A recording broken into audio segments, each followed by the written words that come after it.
अस्सलाम वालेकुम student, last time हमने कैश फ्लो स्टेटमेंट के प्रॉब्लम्स को सॉल्व किया था इनडायरेक्ट मेथड से भी और डायरेक्ट मेथड से भी। मुझे उम्मीद है कि आप लोगों ने उसकी घर में प्रैक्टिस की होगी। तो आज भी स्टूडेंट्स हमारे पास नेक्स्ट जो कैश फ्लो स्टेटमेंट से रिलेटेड प्रॉब्लम है, जिसमें एक में इनडायरेक्ट मेथड है और एक में डायरेक्ट मेथड से उसको सॉल्व किया गया है। इसको आज हम सॉल्व करेंगे, मज़ीद आपको इसमें क्लैरिटी आ जाएगी। तो इसी के साथ आज हम इस अपने चैप्टर को वाइंड अप करेंगे और नेक्स्ट वीक से हम अपना नेक्स्ट चैप्टर इंशाल्लाह स्टार्ट करेंगे। स्टूडेंट, आपको स्क्रीन पे आप प्रॉब्लम नज़र आ रही है कि आपको बैलेंस शीट गिवन है 2011 और 2010 की, और इसी के साथ आपको 2011 की इनकम स्टेटमेंट भी गिवन है और 3 किस्म की उसने एडिशनल इंफॉर्मेशन भी हमें नीचे दी हुई हैं। इक्विपमेंट परचेज़ किया है, शेयर इशू किए हैं और डिविडेंड डिक्लेयर किया है इन कैश डिविडेंड और पे भी उसे कर दिया गया है। ये एडिशनल इंफॉर्मेशन है। स्टूडेंट, बड़ा इजी सा क्वेश्चन है, गौर से समझिएगा और सुनिएगा। ये स्टूडेंट अब आपको स्क्रीन पे इसका सलूशन भी नज़र आ रहा है। तो स्टूडेंट, मैंने आपसे बताया था हमेशा सबसे पहले cash flow from operating activities को डील किया जाता है। इसको स्टार्ट या तो नेट इनकम से कर सकते हैं या इनकम बिफोर द टैक्सेस से कर सकते हैं। आप दोनों की मर्ज़ी है, दोनों तरह से क्वेश्चन ठीक कंसिडर होगा। तो इसने स्टार्ट किया है इनकम बिफोर टैक्सेस 2,43,000। ये आपको इनकम स्टेटमेंट से मिलेगी। ये अब आप देखें तो आपको यहाँ पे इनकम स्टेटमेंट के अंदर ये 2,43,000 की इनकम बिफोर टैक्सेस आपको नज़र आ रही होगी। ये स्टूडेंट सबसे पहले यहाँ से स्टार्ट कर रहे हैं। इसके बाद हमने देखना है कि हमारे पास कौन कौन से करंट एसेट्स हैं और उनमें से कौन सा करंट एसेट इंक्रीज़ हो रहा है और कौन सा करंट एसेट डिक्रीज़ हो रहा है। तो स्टूडेंट, हमें ये चीज़ पता चल जाएगी अपनी बैलेंस शीट से, कंपैरेटिव बैलेंस शीट जो गिवन है। तो स्टूडेंट, ये देखते हैं हमारे पास बैलेंस शीट, कैश के अलावा करंट एसेट हमें यहाँ पे अकाउंट रिसीवेबल गिवन है और मर्चेंडाइज इन्वेंट्री गिवन है। अब इन दोनों का आगे 2011 और 2010 में डाटा को चेक करके देखते हैं कि अब देखें तो अकाउंट रिसीवेबल 81,000 से 93,000 हो रहे हैं। It means account receivable increase कर रहे हैं। जब इन्वेंट्री की बात करते हैं तो स्टूडेंट इन्वेंट्री भी देखें 534 से 6,09,000 पे इंक्रीज़ कर गई है। तो दोनों ये करंट एसेट स्टूडेंट हमारे इंक्रीज़ कर रहे हैं। तो स्टूडेंट, जब करंट एसेट इंक्रीज़ करता है तो हमने वहाँ पर इसको माइनस करना होता है। तो अब ये देखें सॉल्यूशन के अंदर, अब इंक्रीज़ इन अकाउंट्स पे रिसीवेबल और इंक्रीज़ इन इन्वेंट्री दोनों को माइनस में शो किया गया है। इसके बाद स्टूडेंट, जब ये increase in account receivable current asset जो इंक्रीज़ हो रहे हैं उनको डील कर लिया, फिर हमने देखना होता है कि हमारे पास कोई ऐसा करंट एसेट है जो डिक्रीज़ हुआ है। तो स्टूडेंट, अगर कोई ऐसा करंट एसेट हो जो डिक्रीज़ हो रहा है तो उसको यहाँ पे हम प्लस करते हैं। लेकिन हमारे पास आज कोई भी करंट एसेट डिक्रीज़ नहीं हो रहा, इसलिए इसको यहीं पे स्टॉप कर दिया गया। अब हम देखें कि हमारे पास करंट लाइबिलिटीज़ कौन कौन सी हैं। तो स्टूडेंट, ये भी आपको इसी तरह यहाँ से बैलेंस शीट से पता चलेगा। तो स्टूडेंट, हमारे पास इधर करंट लाइबिलिटीज़ जो आ रही हैं वो अकाउंट पेएबल की है। इनकम टैक्स पेएबल जो है ये है करंट लाइबिलिटी, लेकिन आपको पता है इसको सेपरेटली डील करते हैं, इसलिए इसको यहाँ पे कंसीडर नहीं करेंगे। तो अकाउंट पेएबल देखें, हमारे पास 96,000 से 69,000 पे हो गए हैं, यानी डिक्रीज़ कर रहे हैं। तो ये हमारे पास करंट लाइबिलिटी जो डिक्रीज़ हो रही है। तो स्टूडेंट्स, जब वो डिक्रीज़ हो रही है तो अब हमने यहाँ पे क्या करना है कि इसको माइनस में लेके जाना है। तो यहाँ पे अब इसको देखें, हमने माइनस के अंदर शो किया। इसके बाद ऐड बैक हम करते होते हैं डेप्रिसिएशन एक्सपेंस को। तो ये डेप्रिसिएशन एक्सपेंस भी आपको इधर इनकम स्टेटमेंट से नज़र आएगा। तो ये आपको डेप्रिसिएशन एक्सपेंस 54,000 का नज़र आ रहा है, इसको यहाँ पे ऐड बैक कर दिया गया। अब इस हमारे पास 4 किस्म की अमाउंट्स आ गई हैं। माइनस के अंदर 12,000, माइनस 75,000, माइनस 27,000 और प्लस में 54,000। इन तीनों का नेट कैलकुलेट करें। माइनस की अमाउंट्स बड़ी हैं, इनको ऐड करके प्लस वाली एक अमाउंट को माइनस कर दें। तो हमारे पास जो आंसर इसका आता है वो है cash generated from operations, sorry उसकी एडजस्टमेंट का आंसर 60,000 और उस माइनस में इस माइनस के 60,000 में से 2,40,000 पॉजिटिव का जो है एडजस्ट करें तो रिमेनिंग अमाउंट बचती है 1,83,000। ये आपका कराएगा कैश जनरेटेड फ्रॉम ऑपरेशंस। इसके बाद इनकम टैक्स पेड की बात करेंगे तो इनकम टैक्स पेड स्टूडेंट्स ये आपको नज़र आएगा यहाँ पे 42,000 का ये इनकम टैक्स था। इसके साथ जो आपके रह गया था रिमेनिंग उसको एडजस्ट करें तो फिर आपके पास 42,000 इस दफ़ा पे कर रहे हैं। इसमें से रिमेनिंग जो पिछले वाला है उसको माइनस करें, जो पेएबल है उसको लेके आएँ तो आपका नेट जो इनकम टैक्स होगा वो माइनस में पेमेंट आएगी 39,000। तो इसको यहाँ से हमने क्या करना है, माइनस कर देना है। तो आपके पास नेट आंसर आ गया 1,44,000।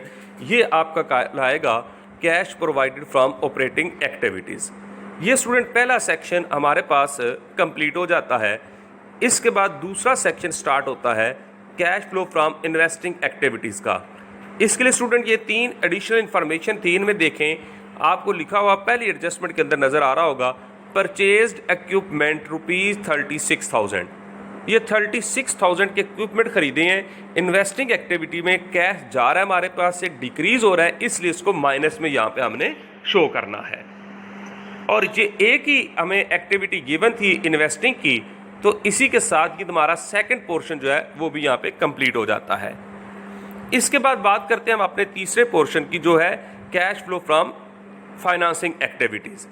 फाइनेंसिंग एक्टिविटीज़ के लिए स्टूडेंट ये आपके पास जो क्वेश्चन था इसकी भी एडजस्टमेंट आपको नज़र आ रही होगी कि हमने 12,000 के शेयर इशू किए हैं और एक शेयर 5,000 का है। तो स्टूडेंट कैश इन हो रहा है, इसलिए अब इसको पॉजिटिव फाइनेंसिंग एक्टिविटीज़ के अंदर शो करेंगे 12,000 मल्टीप्लाई बाय 5। तो ये स्टूडेंट आपके पास 60,000 की कैश यहाँ पे पॉजिटिव के अंदर शो की गई है। और फिर तीसरी जो हमारे पास एडजस्टमेंट थी इसमें उसने क्या declare and paid cash dividend. तो अब जो कैश डिविडेंड पे करेंगे कैश हमसे आउट हो रहा होगा, इसलिए इसको भी नेगेटिव के अंदर यहाँ पर शो किया जाएगा। तो ये देखें 1,11,000 को माइनस में शो किया गया। अब 60,000 पॉजिटिव का, 1,11,000 माइनस का, तो मजमूई तौर पर इट मीन्स आंसर हमारे पास नेगेटिव में आएगा जो कि है 51,000। तो स्टूडेंट्स यहाँ तक हमने अपनी फाइनेंसिंग एक्टिविटीज़ के कैश फ्लो को यानी कैश फ्लो प्रोवाइडेड बाय या cash flow used in the financing activities को कैलकुलेट कर लिया। अब तीनों तरह की एक्टिविटीज़ का कैश फ्लो हमारे पास आ चुका है।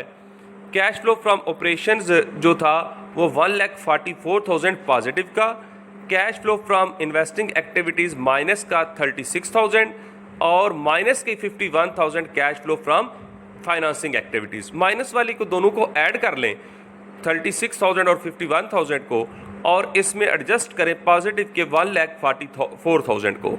तो मजमूई तौर पर रकम हमारे पास पॉजिटिव की बड़ी है, तो इसलिए आंसर पॉजिटिव में आएगा और जो कि क्या आंसर है 57,000 की। इसको कहेंगे नेट इंक्रीज इन कैश का नाम दिया जाएगा। अब स्टूडेंट्स जो कैश हमारे पास बिगनिंग में था इसको हमने एडजस्ट करना है, और ये बिगनिंग का कैश आपको प्रीवियस ईयर की जो है इनकम स्टेटमेंट बैलेंस शीट वहाँ से मिलेगा।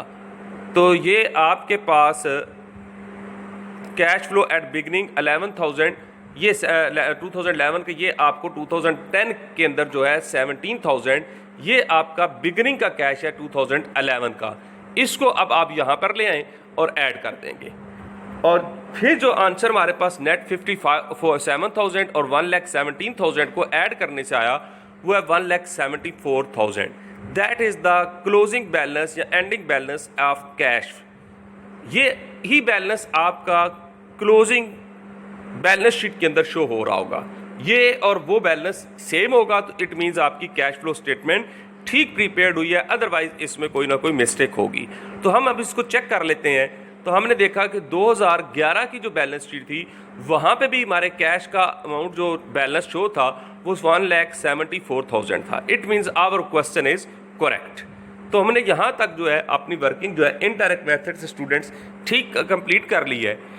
इसके बाद इसी क्वेश्चन को प्रॉब्लम नंबर 5 में ये कहा गया है कि इसी क्वेश्चन को अब आप डायरेक्ट मेथड से प्रिपेयर करेंगे। तो स्टूडेंट मैंने आपको बताया था कि डायरेक्ट और इनडायरेक्ट में फ़र्क सिर्फ और सिर्फ ऑपरेटिंग पोर्शन का है, रिमेनिंग आइडेंटिकल डिटो कॉपी आपने कर देना होता है। तो अब इसके हम फर्स्ट पोर्शन को डायरेक्ट मेथड के लिए सॉल्व करते हैं। ये स्टूडेंट अब आपको इसका डायरेक्ट मेथड के तहत भी जो है वो सोल्यूशन नज़र आ रहा होगा। तो स्टूडेंट लास्ट लेक्चर में भी हमने बात की थी कि हमने जब कैश पेमेंट करनी है उनको नेगेटिव में शो करना है, जब कैश इन होगा उसको पॉजिटिव में शो करना होता है। तो सबसे पहले देखें यहाँ पे डील किया गया कैश रिसीव्ड फ्रॉम कस्टमर्स 19,80,000 की। ये अमाउंट स्टूडेंट कैसे आएगी? लास्ट टाइम की तरह का फार्मूला सपोर्टिंग कैलकुलेशन नंबर 1 में इसको कैलकुलेट किया गया है, sale minus increase in receivable. तो आपकी सेल जो है वो आपको इनकम स्टेटमेंट से मिलेंगी। इंक्रीज इन रिसीवेबल आप अभी इनडायरेक्ट मेथड में भी कैलकुलेट करके आए हुए हैं, उसी को यहाँ पे आपने एडजस्ट कर लेना है। तो आपके पास आंसर आ जाएगा 19,80,000 का। तो ये आपके पास आएगा cash receive from customer, cash in हो रहा है इसलिए इसको पॉजिटिव के अंदर यहाँ पे शो करेंगे। नेक्स्ट हमने मर्चेंडाइज यानी इन्वेंट्री खरीदते हैं, उस इन्वेंट्री के लिए कैश की पेमेंट की जाएगी। तो जब कैश की पेमेंट होगी कैश से आउट होगा और माइनस के अंदर शो किया जाएगा। तो इसकी स्टूडेंट सपोर्टिंग कैलकुलेशन नंबर 2 में देखें, लास्ट क्वेश्चन में भी हमने इसको कैलकुलेट किया था। कॉस्ट ऑफ गुड्स सोल्ड ये आपको मिलेगी इनकम स्टेटमेंट से, प्लस इंक्रीज इन इन्वेंट्री जो भी आपने कैलकुलेट किया है, plus decrease in accounts payable. इन तीनों अमाउंट्स को यहाँ पे एडजस्ट कर ले तो आपके पास जो आंसर आता है वो कैश पेड फॉर मर्चेंडाइजेस का आ जाएगा, जो कि है 1,29,600 का। तो ये कैश पेमेंट हो रही है इसलिए इसको यहाँ पे नेगेटिव के अंदर हम यहाँ पे शो करेंगे। नेक्स्ट स्टूडेंट हमारे पास आता है कि जो हम अखराजात करते हैं, ऑपरेटिंग एक्सपेंसेस करते हैं, उनके लिए कितना कैश पे किया गया है। तो स्टूडेंट्स इसकी सपोर्टिंग कैलकुलेशन नंबर 3 आपको नज़र आ रही है कि सबसे पहले इनकम टैक्स एक्सपेंसेस,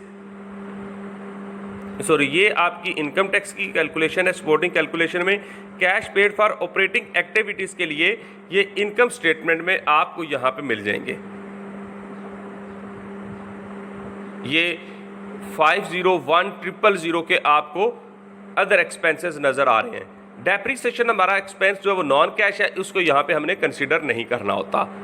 तो ये आपका तीसरा आइटम ये यहाँ पे शो किया गया है cash payment for other expenses के लिए, ऑपरेटिंग एक्सपेंसेस के लिए। अब इनकम टैक्स की बात करनी है तो स्टूडेंट 42,000 का इनकम टैक्स एक्सपेंस जो था वो आपने इस दफ़ा पे किया। फिर इसके बाद जो increase in accounts income tax payable है उसको यहाँ से माइनस करना है। तो ये 39,000 का आपका पॉजिटिव में आंसर आ रहा है, तो इसको यहाँ पर आप पॉजिटिव पेमेंट हो रही है तो आप इसको माइनस कर देंगे। तो यहाँ से अब ये जितनी 4 अमाउंट्स आई हैं 19,80,000, 12,96,000, 5,01,000 और 39,000, ये 3 नेगेटिव की और 1 प्लस की, इनको नेट करें तो आपके पास मजमूई तौर पर आंसर पॉजिटिव का आएगा जो कि कितना है 1,44,000। यही स्टूडेंट हमारा cash flow from operating activities calculate हुआ अंडर डायरेक्ट मेथड, और यही हम पहले भी कैलकुलेट कर चुके हैं cash flow from operating activities under indirect method. तो स्टूडेंट ये हमारा पोर्शन डिफरेंट होता है डायरेक्ट और इनडायरेक्ट मेथड में। दूसरे जो दोनों पोर्शन है स्टूडेंट वो सेम है, वो आप अभी देख भी सकते हैं, स्क्रीन पे आपको नज़र भी आ रहा होगा। Cash flow from investing activities भी उसी तरह, cash flow from financing activities उसमें शेयर इशू किए थे, डिविडेंड पे किया था और नेट का आंसर आ गया था। इन्वेस्टिंग एक्टिविटी एक ही थी, आपने इक्विपमेंट परचेज किया था, सिंपल वो माइनस में आ गया। तो इसको अब तीनों कैश फ्लोज उसी तरह 1,44,000 cash flow from operating activities positive, और नेगेटिव का cash flow from investing activities 36,000 और cash from financing activities negative 51,000 का। तो 2 नेगेटिव और 1 प्लस, तो नेगेटिव 2 अमाउंट्स ऐड होकर भी प्लस की अमाउंट से कम है, इसलिए आंसर मजमूई तौर पर उसी तरह से सेम पॉजिटिव में 57,000 आएगा जो कि आप पिछले क्वेश्चन में भी कर चुके। सेम वही यहाँ से कैलकुलेशन शुरू हो जाएगी। फिर आप इसमें एडजस्ट करेंगे cash at the beginning of 2011, यानी आप ओपनिंग कैश कह लें या ending cash of previous year इसको कह लें, 1,17,000 उसको एडजस्ट करें तो आपका आंसर वंस अगेन 1,74,000 कैलकुलेट हो जाएगा, जो कि आपका क्लोजिंग बैलेंस शीट के अंदर शो किया गया है। तो स्टूडेंट्स ये हमने दो प्रॉब्लम्स मज़ीद आज डिस्कस की हैं, इसकी अपना डायरेक्ट मेथड से और इनडायरेक्ट मेथड से। स्टूडेंट इसके बाद इसकी last two problems set A की जो हैं वो भी सेम इसी तरह से हैं, आपने उन दोनों को भी प्रैक्टिस में लेके आना है। अगर कोई मसला हो तो व्हाट्सएप पे नेक्स्ट वीक की फर्स्ट क्लास से पहले आप मेरे से डिस्कस कर लीजिएगा। मैं आपको होगा कोई इशू तो पहले उसको कंसिडर करूँगा, ड्रेस करूँगा, फिर इसके बाद हम अपना इंशाल्लाह ताला नेक्स्ट क्लास में अपना नेक्स्ट चैप्टर स्टार्ट करेंगे। तो आज के लिए स्टूडेंट हम इधर ही स्टॉप करते हैं। ओके जी, अल्लाह हाफिज़, फ़ीमान अल्लाह।